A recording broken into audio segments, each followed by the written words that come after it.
প্রথমে ব্যাটিং করতে নেমে উড়ন্ত শুরু করেন নাইম শেখ, সেই সাথে দারুণ সঙ্গ দেন মেহেদী হাসান মিরাজ। তবে ইনিংস বড় করা হয়নি নাইম শেখের। দারুণ খেলতে থাকা এই ব্যাটসম্যান ফিরেছেন 14 বলে 27 রান করে।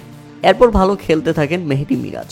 তাসকিন আহমেদকে পরপর 2 বলে 2টি ছক্কা হাঁকিয়েছেন তিনি, এবং পরের বলে অবশ্য তাসকিন আহমেদ প্রতিশোধ নিয়েছেন। মিরাজকে ফিরিয়ে দিলেন প্যাভিলিয়নে। 13 বলে 26 রান আসে এই ব্যাটারের ব্যাট থেকে। আর এরপর অ্যালেক্স রোসের রান আউট। তাদের 60 রানের মধ্যেই 3 উইকেট হারিয়ে ফেলে খুলনা টাইগার্স। তবে এরপর সুবিধা করতে পারেনি দুর্বার রাজশাহীর বোলাররা। উইকেটে এসেই আফিফ হোসেন ধ্রুব বশিষ্ঠকে সঙ্গে নিয়ে সেই যে খেলা শুরু করলেন, তাকে আর থামানো যাচ্ছিল না।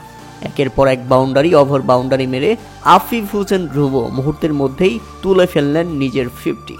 সেই সাথে হাঁকিয়েছেন 103 মিটারের একটি বিশাল ছক্কা, যেটা বিপিএল ইতিহাসের সর্বোচ্চ।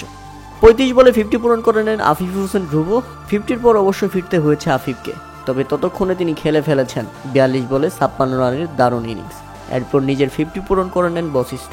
এই ব্যাটসম্যানও 50 পূরণ করেন 32 বলে, এবং শেষ পর্যন্ত নির্ধারিত 20 ওভারে 4 উইকেট হারিয়ে 209 রানের বিশাল লক্ষ্য দাঁড় করায় খুলনা টাইগার্স।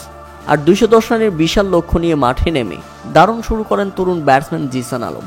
মুহূর্তেই এই ব্যাটার খেলেন 15 বলে 30 রানের চোখ ধাঁধানো ইনিংস, তবে 30-এই ফিরতে হয়েছে তাকে।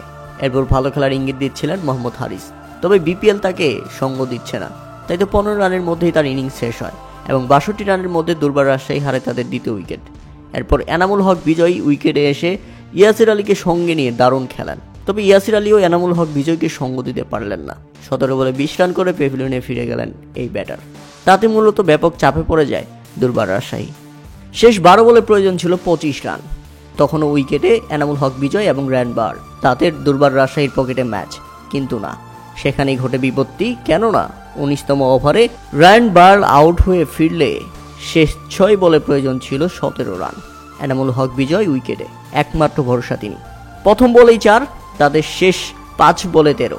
এরপর 2 রান চলে আসলে শেষ 4 বলে 11। এরপর ডট, শেষ 3 বলে 11। এরপর আরও 2 রান, তাদের শেষ 2 বলে 9। কিন্তু এরপর হাসান মাহমুদ দুর্দান্ত একটি ইয়র্কার করেন এবং 1 বলে 9 রান প্রয়োজন হয়। মেহেদী মিরাজ যেন প্রাণ ফিরে পেলেন, অর্থাৎ এই ম্যাচটা জিততে যাচ্ছেন তিনি। এবং শেষ পর্যন্ত দুর্বার রাজশাহীর তীরে এসে তরি ডুবে গেল এবং দুর্দান্ত জয় তুলে নিল খুলনা টাইগার্স। তাতে অসাধারণ এক উপভোগ্য ম্যাচ দেখল ক্রিকেট সমর্থকরা। তবে এদিন সেঞ্চুরি পূরণ করেছেন এনামুল হক বিজয়। দলকে অবশ্য জেতাতে পারেনি, তাতে তার সেঞ্চুরি হলেও তিনি খুশি নন। তবে অসাধারণ খেলেছেন এনামুল হক বিজয়।